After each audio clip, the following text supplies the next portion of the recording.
ஆண்டவரும் இரட்சகருமான இயேசு கிறிஸ்துவின்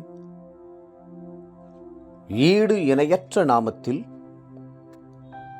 அன்றன்றுள்ள அப்பம் வாசகர்களுக்கு எங்கள் அன்பின் வாழ்த்துக்கள்.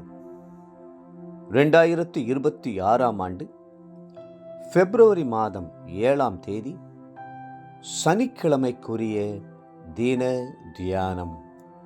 இன்றைய தலைப்பு இயேசுவின் தனி ஜெபம். யோவான் 17:20 சொல்கிறது, நான் இவர்களுக்காக வேண்டிக் கொள்கிறதும் அல்லாமல் இவர்களுடைய வார்த்தையினால் என்னை விசுவாசிக்கிறவர்களுக்காகவும் வேண்டிக் கொள்கிறேன்.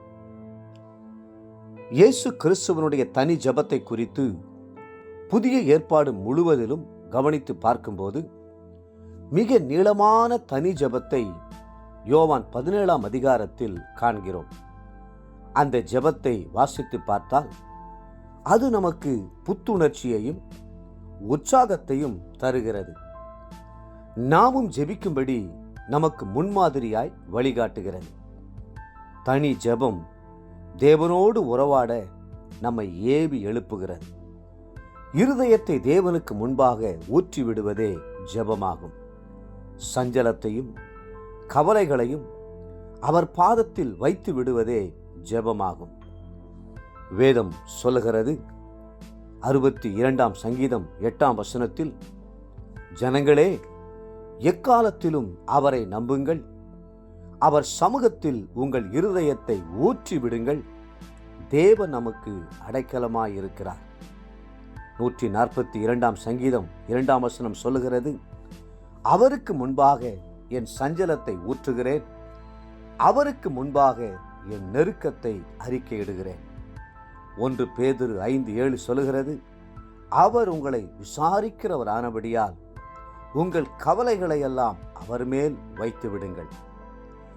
இயேசு கிறிஸ்துவனுடைய தனி ஜெபத்தை சற்று கூர்ந்து கவனித்தால் அவர் அன்றைக்கு இருந்த சீஷர்களுக்காக ஜெபித்ததோடல்லாமல் இன்றைக்கு வாழும் நமக்காகவும் சேர்த்தே ஜெபித்தார் என்பதை அறிந்து கொள்ளலாம்.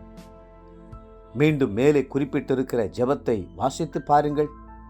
பிதாவே, நான் என் சீஷர்களாகிய இவர்களுக்காக வேண்டிக் கொள்ளுகிறதும் அல்லாமல் அவர்களுடைய வார்த்தையினால் என்னை விசுவாசிக்கிறவர்களுக்காகவும் வேண்டிக் கொள்ளுகிறேன் என்று சொல்லுவது உங்களையும் என்னையும் கூட உள்ளடக்கும் அல்லவா?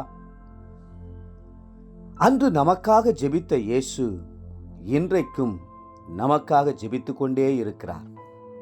வேதம் சொல்லுகிறது, ரோமர் 8:26, அந்தப்படியே ஆவியானவரும் நமது பலவீனங்களில் நமக்கு உதவி செய்கிறார், நாம் ஏற்றபடி வேண்டிக் கொள்ள வேண்டியது இன்னதென்று அறியாமல் இருக்கிறபடியால் ஆவியானவர் தாமே வாக்கு கடங்காத பெருமூச்சுகளோடு நமக்காக வேண்டுதல் செய்கிறார்.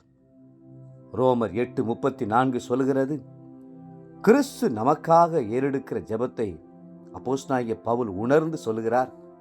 கிறிஸ்துவே மரித்தவர், அவரே எழுந்தும் இருக்கிறவர், அவரே தேவனுடைய வலது பாரிசத்திலும் இருக்கிறவர், நமக்காக வேண்டுதல் செய்கிறவரும் அவரே என்று குறிப்பிடுகிறார். எனக்காக ஜெபிக்க ஒருவரும் இல்லையே என்று இனி நீங்கள் கலங்க வேண்டிய அவசியமே இல்லை. என்னுடைய பாரத்தை யார் சுமப்பார்கள்? என்னுடைய கண்ணீரை யார் துடைப்பார்கள்? என்னுடைய கவலைகளை யார் நீக்குவார்கள் என்றெல்லாம் கலங்க வேண்டியதில்லை. தேவப்பிள்ளைகளே, இன்றைக்கும் இயேசு கிறிஸ்து தேவனுடைய வலது பாரிசத்தில் இருந்து வாக்கு கடங்காத பெருமூச்சுகளோடு நமக்காக வேண்டுதல் செய்து கொண்டே இருக்கிறார். இன்றைய நினைவிற்கு லூக்கா 22ஆம் அதிகாரம் 31 மற்றும் 32ஆம் வசனங்கள். பின்னும் கர்த்தர், சீமோனே சீமோனே, இதோ கோதுமையை சுளகினால் புடைக்கிறது போல சாத்தான் உங்களை புடைக்கிறதற்கு உத்தரவு கேட்டுக்கொண்டான். நானோ உன் விசுவாசம் ஒளிந்து போகாதபடி உனக்காக வேண்டிக் கொண்டேன். நீ குணப்பட்ட பின்பு உன் சகோதரரை ஸ்திரப்படுத்து என்றார். இன்றைய வேத வாசிப்பு காலை லேவியராகமம் 1, 2 மற்றும் 3 அதிகாரங்கள். மாலை மத்தேயு 24 அதிகாரம் 1 28 முடிய. அன்புக்குரிய அன்றன்றுள்ள வாசகர்களே, மீண்டும் உங்களை வாழ்த்துகிறோம். உங்களுக்காக இயேசு கிறிஸ்து எப்பொழுதும் பரிந்து பேசிக் கொண்டிருக்கிறார். கவலை வேண்டாம். கர்த்தர் தாமே உங்களை ஆசீர்வதித்து மென்மேலும் உயர்த்துவாராக. ஆமென்.